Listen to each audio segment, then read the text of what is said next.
Zaļo un zemnieku savienība ir pārstāvēta visos Latvijas reģionos. Spēcīga un nopietna apvienība, labākie Latvijas un iedzīvotāju interešu aizstāvji Eiropas Savienībā. Mēs esam Eiropas Savienības dalībvalsts, taču mums ir jāprotas pilnvērtīgi izmantot. Mums ir jābūt ar dzelžainu stāju un jāapzinās, ka neviens cits nenāks un mūsu vietā neko nedarīs. Tāpēc Latvijas pārstāvjiem Eiropā nav tiesība apstāties ne mirkli. Ir jāstrādā ar apziņu, ka uz tevi paļaujas visa Latvija. Ar tādu pārliecību ZZS piedalās šajās Eiropas parlamenta vēlēšanās, un ar tādu pārliecību arī es, ekonomikas ministrs Viktors Valainis, esmu pieņēmis izaicinājumu būt par Eiropas komisijas komisāra amata kandidātu.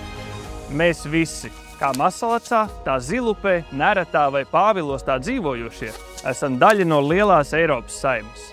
Eiropieši, Zaļo un zemnieku savienība un es esmu apņēmies būt par Latvijas un reģionu iedzīvotāju balsi Eiropā, lai mūs sadzird un ieklausās, ciena mūsu vajadzības un intereses.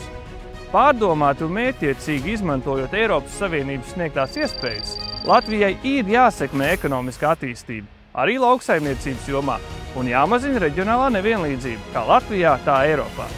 Eiropas Savienības lēmumi ietekmē ikvienu no mums. Tāpēc ir svarīgi 8. jūnijā doties uz Eiropas parlamenta vēlēšanām un izdarīt izvēli par savu pārstāvi Eiropā. Labdien, novadnieki visā Latvijā! Iedzīvotāju un pašvaldību kopienas vistiešākajā veidā finansiālo labumu gūst vēja parku tuvumā.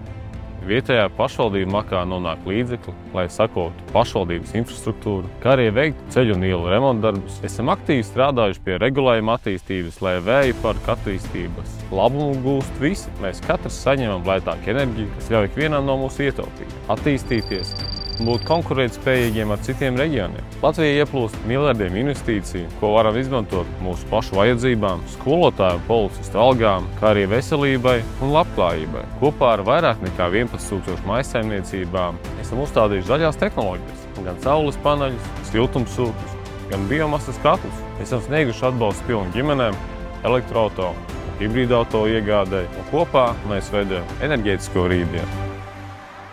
Dārgie draugi, Eiropas parlamenta lēmumi būtiski ietekmē dzīvi Latvijā. Jūs varat ievēlēt Latvijai lojālus deputātus. Manas prioritātes Eiropas parlamentā būs mazināt ienākumu un iespēju nevienlīdzību un Latvijas enerģētiskā drošība. Latvijai jākļūst par enerģiju eksportējošu valsti ar zemām elektroenerģijas cenām.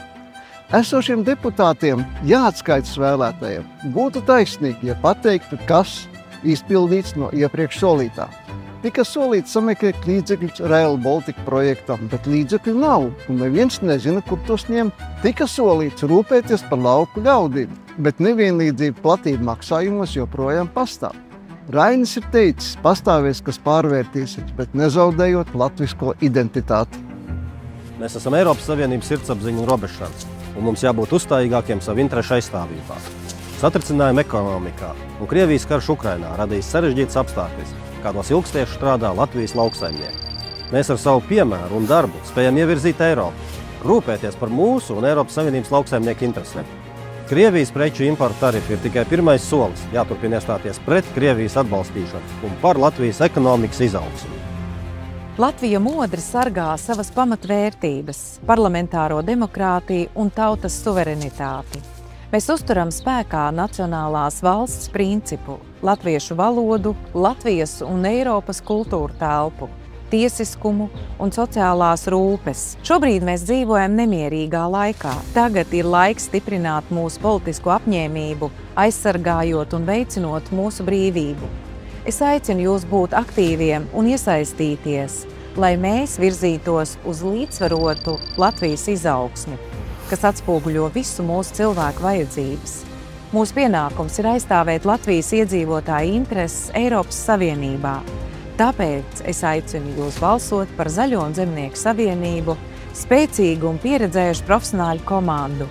Kopā mēs esam spēcīgi, kopā mēs varam sasniegt visu.